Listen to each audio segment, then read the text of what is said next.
Au début de la session d'automne, vous avez accueilli ici à la Gribouille 5 nouveaux enfants âgés de 2 ans, 2 ans et demi, avec 3 anciens enfants qui revenaient, donc des enfants qui étaient là l'année passée, qui reviennent, des enfants de 4 ans. Pouvez-vous nous dire comment vous vous êtes préparés? C'est sûr que nous, au départ, avant, on a aménagé le local, dans le fond, pour pouvoir le présenter à l'enfant. C'est sûr que les premiers contacts, c'est surtout de dire bonjour à l'enfant, le sourire, se mettre à leur hauteur, prendre contact aussi avec le parent. Puis, c'est sûr qu'on va voir des réactions aussi de l'enfant. Certains enfants vont se coller un petit peu plus sur le parent. D'autres vont entrer dans le local, vont explorer tous les jeux qui sont à sa portée.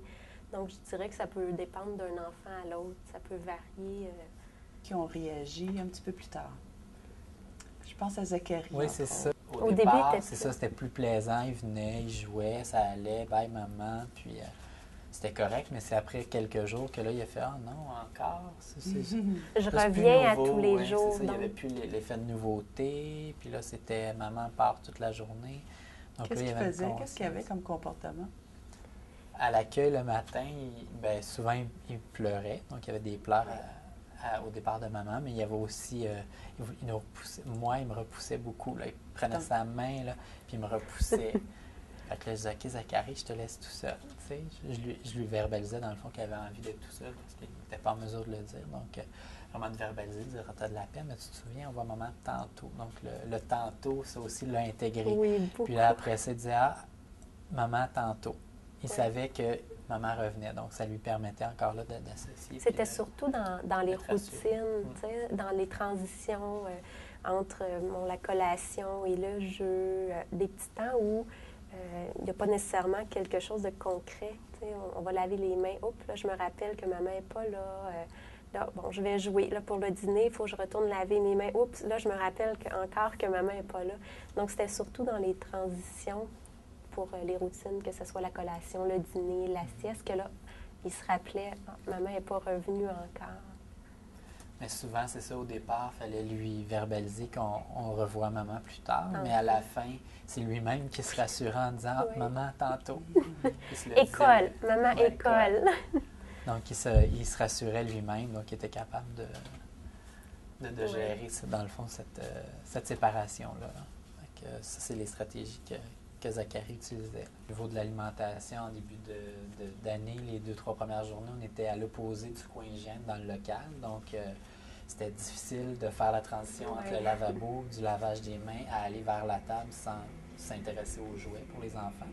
Puis la même chose, après le dîner, de passer de la table pour aller à la salle de bain. Mais là, ça devenait encore difficile parce qu'on a les mains sales, mais il y a plein de jouets qui nous attire au passage. Donc, on a réaménagé l'espace en fonction de mettre le coin hygiène puis alimentation là, plus près l'un de l'autre. Ça, moi j'ai perçu une différence vraiment là, au niveau des transitions entre ces moments-là. Parce qu'il y a aussi les moments d'attente. C'est des enfants de 2 ans. Donc, pour rester aussi à la table à l'heure du dîner, c'était une adaptation que de voir que peut-être que les plus jeunes vont se lever plus vite, vont avoir terminé plus rapidement, mais de laisser l'opportunité aux plus grands de terminer leur repas. Donc, ou de combler par des petits jeux, le temps qu'on prépare le dîner, d'avoir des petits jeux de main propre que nous on appelle. L'enfant pouvait jouer un peu à la table le temps que le dîner soit servi. Donc, le délai d'attente est un peu différent des 2 ans aux 4 ans aussi. Observer des signes de fatigue chez les tout-petits, là. Ils ne pouvaient pas attendre. Non, dès l'heure du dîner, on voyait les petits yeux qui fermaient, s'étendre sur la table, vouloir se lever. On voyait tout de suite après qu'ils allaient s'étendre sur leur matelas. Même si des fois, ils ne s'endormaient pas tout de suite, mais il y avait ce besoin-là d'aller retrouver le toutou, la doudou, la suce. C'était un moment pour eux privilégié, puis d'aller se retrouver, là, se réconforter aussi, la sécurité.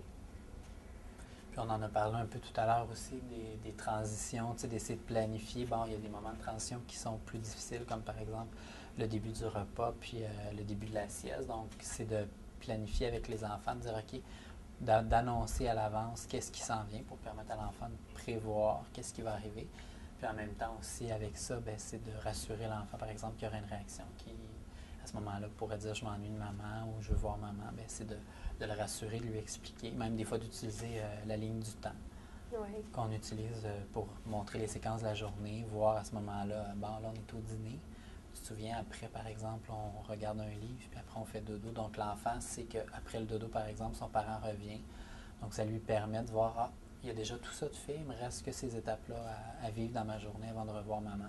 Donc, il y en a, ça va souvent les rassurer de faire, comme Caleb, par exemple, qui même allait le demander, viens avec moi, on va aller voir la ligne du temps. Ouais. Il nous amenait à voir la ligne du temps, de faire, OK, maman vient quand aujourd'hui, puis de le déterminer. Donc, le parent aussi était conscient de ça, puis nous verbalisait au matin, par exemple, j'arrive tout de suite après la sieste ou après la collation. Donc, ça permettait d'avoir des repères dans le temps. Ça n'a pas pris une journée ou deux, j'ai l'impression. Puis les enfants allaient nommer, allaient à la ligne du temps, puis ils montraient les séquences une après l'autre. Puis ils pouvaient nommer aussi qu'est-ce qu'ils allaient faire par la suite. C'était pas juste l'éducateur, mais aussi l'enfant qui pouvait l'utiliser. Après un mois, ils l'utilisent-tu encore? Ils font-ils encore référence? Moi, ça va être plus verbal, je dirais. Bon, maman va revenir après le dodo ou avant le dîner. Mais ils vont moins se référer à la ligne du temps. C'est comme si la ligne de temps était déjà Intégrée, dans la tête. Là. Ouais. Ouais, ils ont un repère avec l'horaire de la journée qui est plus clair qu'au départ, où des fois même on parlait de manger, puis ils pensaient que c'était le dîner, mais c'était la collation. Ou des fois on parlait de dîner, puis ils pensaient que c'était la collation. Donc, c'est de ramener tout ça pour que ça fasse une séquence logique, là, pour que l'enfant ait un repère, puis il puisse s'auto-rassurer par rapport à ça. On a aussi les photos pour le sentiment d'appartenance, une activité aussi qu'on peut faire avec les enfants, d'avoir chacun leur photo et puis de dire, bon, aujourd'hui, est-ce que je suis à la gribouille ou je suis à la maison? Donc, on a 2 pictogrammes, le pictogramme de la gribouille, le pictogramme de la maison. Donc, à ce moment-là, l'enfant peut placer, ah, aujourd'hui, je viens passer la journée à la gribouille. Exemple qu'un enfant est absent, à ce moment-là, il peut placer la photo de l'enfant absent à la maison. Donc, autant ça lui permet de voir qu'il fait partie d'un groupe. Puis, c'est une activité aussi à l'intégration qu'on va faire pour qu'il voit qu'il vient, dans le fond, à la gribouille, passer une journée entouré d'amis à ce moment-là.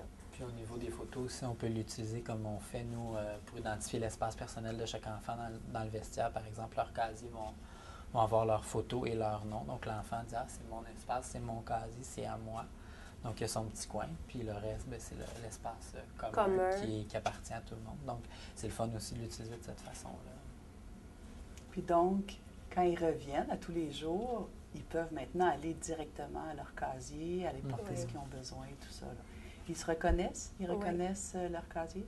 Oui. Oui, ils reconnaissent, puis même il y a des enfants que leur nom a décollé, puis maintenant, en attendant qu'on le recolle, ils retournent à leur casier. Ils ont vraiment situé la place où était leur casier à eux.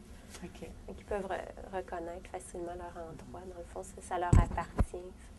Donc ça, c'est devenu une activité, parce que pour leur présenter l'endroit de casier, ça a été une activité. Oui. La ligne du temps aussi, vous en avez fait une activité pour le présenter.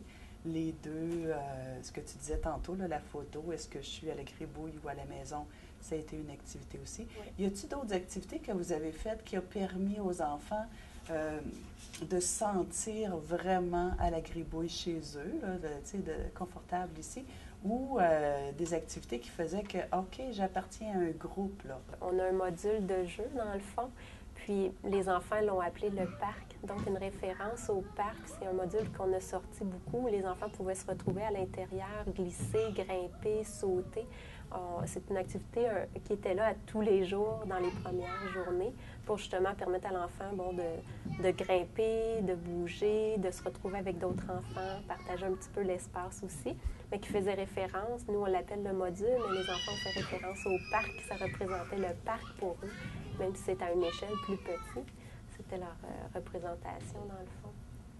Bien, c'est ça, au niveau peut-être des commentaires des parents, c'est surtout au niveau de l'autonomie, moi je dirais que c'est ressorti. Comme par exemple, Zacharie, la maman, ne s'attendait pas à ce que son enfant soit aussi capable de faire autant de choses. Donc, à ce niveau-là, soit au niveau moteur, soit au niveau là, de l'autonomie, au niveau des repas, tout ça. Donc, ça a permis à certains parents, en utilisant la salle d'observation aussi, puis en ayant les commentaires dans le cahier de communication, de voir, dans le fond, les forces de leur enfant, les capacités de leur enfant. Puis aussi, certains parents ont utilisé à ce moment-là des petits trucs, des méthodes d'intervention que nous, on aurait utilisées ici, qui auraient vu qui fonctionnaient. Donc, de faire une continuité entre le milieu de garde puis la maison.